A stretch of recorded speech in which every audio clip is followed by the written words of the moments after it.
Hi, welcome to Mission Control Houston. I'm Kelly Humphreys, and with me today is Sandy Fletcher. She's the lead spacewalk systems expert for Expedition 34, and that's the International Space Station crew that's on orbit right now. And we're really happy to be joining the students at Northtown Elementary in Columbus, Ohio. Hi, guys.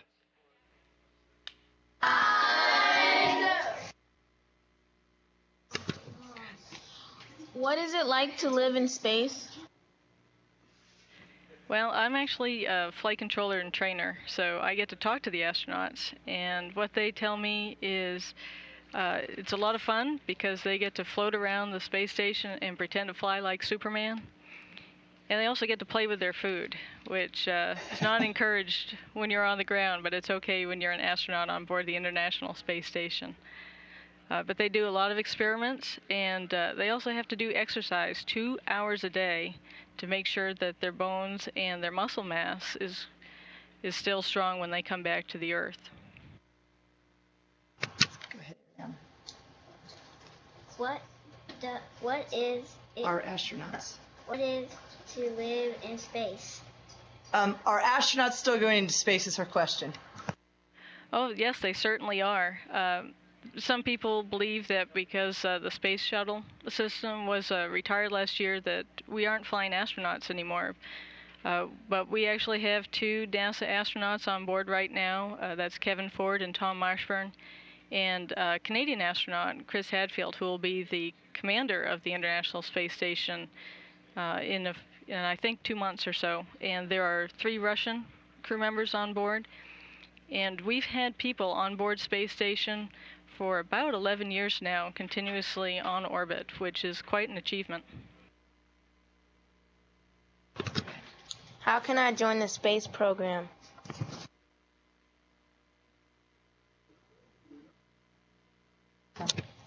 How can I join the space program? It's on mute.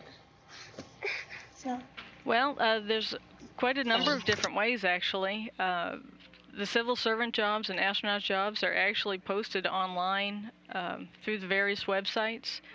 I work for a small company, actually. I don't work for NASA directly, and they post their jobs online as well. So there are a lot of different avenues into space.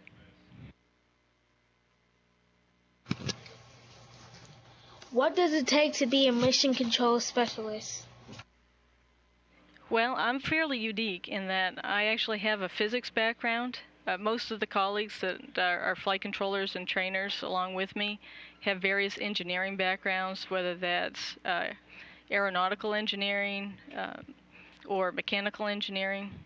But NASA also employs people who are of different backgrounds as well. There's actually a legal department, so we have lawyers. We have flight surgeons who make sure the astronauts stay healthy, and so those are medical doctors. We have people who are professional scuba divers. They work out at our neutral buoyancy lab for when our crew members practice their spacewalks. We have scuba divers in the pool with them to make sure they're safe. And you also have people who, like Kelly Humphreys here, who's actually a journalist. So you might not think that journalists would necessarily be employed by the space program, but there are very many different opportunities here. What should I focus on in school in order to work at NASA? That's a really good question, and I think whatever you focus on, the best thing to do is to make sure that you really, really love it. If you love it, then you're going to work hard at it and you'll do well. So while I happen to choose physics, and I'll be honest, my interest in physics was piqued when I noticed that the astronauts that NASA was hiring, there were a bunch of physicists in there. They also hire military pilots. So I would say find something that you really love doing and then focus on doing that very well. But also, take good care of yourself physically and be interested in other people. One of the surprising aspects of this job is working with other people, and if you can't work with other people very well, you're going to have a hard time in life. So I've been very fortunate that I've had very good coworkers, and we actually have a lot of fun. Well, and even not just studies, but teamwork is something you can learn doing a lot of extracurricular activities and doing sports and things like that. And this whole center here works on teamwork, as does the international partnership that makes the space station work. So it really helps to get that kind of a background. But the majority of folks here are in the science, technology, engineering, and math fields from what they study. But as Sandy says, do something that you really love doing, and that means that you're going to ensure you do it well, and that's going to put you in the best position to get a job at NASA, or for that matter, anywhere else you might decide to go in your life. Why did you choose to work at NASA? Well, I grew up in rural New England, which we didn't have a lot of exposure to the space program at that point. This was actually Skylab was really the first thing I really remember, and but what really got me interested in space was actually a movie called Star Wars. I was about 9 years old, and I went to see Star Wars. And I'll be honest, I went to see it because my older sister wanted to go see it. But I just fell in love with the whole concept of living and working in space. And, I'm one of those very lucky kids who wanted to be involved with the space program and ended up actually being involved with the space program. So it can happen.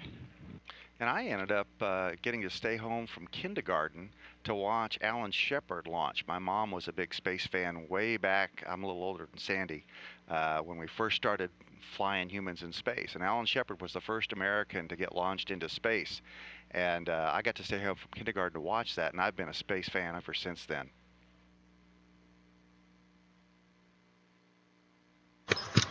What fun and interesting parts are there to being a NASA specialist?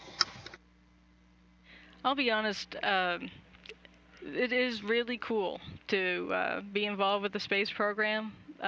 People know what you talk about. When you say you work at NASA or you work on the space program, most people have a general idea what that means, and they're very enthusiastic about it. Kelly had mentioned earlier that it's a lot of teamwork, and I really enjoy working not only with the astronauts and training them, but I also work really well with the colleagues. We all have the same goal. We're from all over the United States and actually from different countries, but we all share the same goal that the space program is really important. Exploring other worlds is something that's exciting to us, and it's an amazing experience to be part of a large team that all believes the same thing.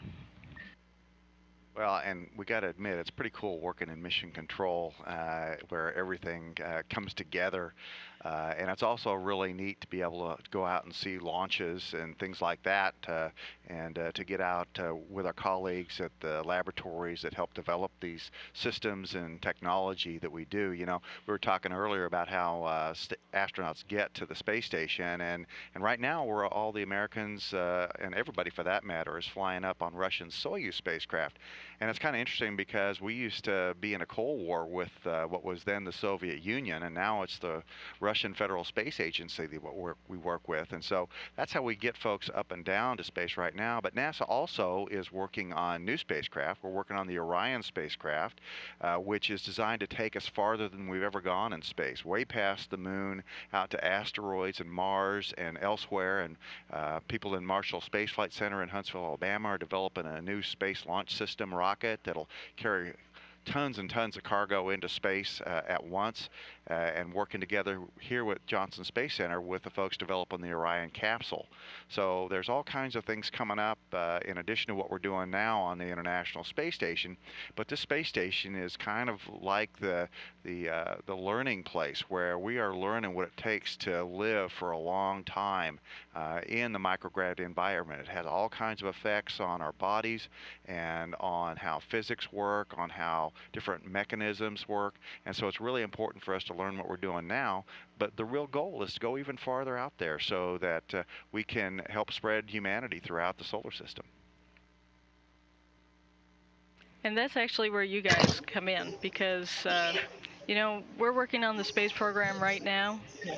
We were handed off this space program by people who worked for Mercury through Gemini, Apollo, and all these other programs that that build the foundations of what we do, not only in mission control, but all of space exploration. And so I feel like our generation right now is caretaking it for your generation. And it's very important for you guys to be excited about space exploration too, because someday you're going to be sitting up here and trying to encourage the next generation. This is a very long-term project. It's not going to be done by the time I retire. You're still going to have plenty of opportunities. And we know that Ohio has a really rich space history with people like John Glenn, who made historic contributions to our space exploration effort. And we're looking for you guys to be the next John Glenn or the next Gene Kranz sitting here in Mission Control guiding the mission.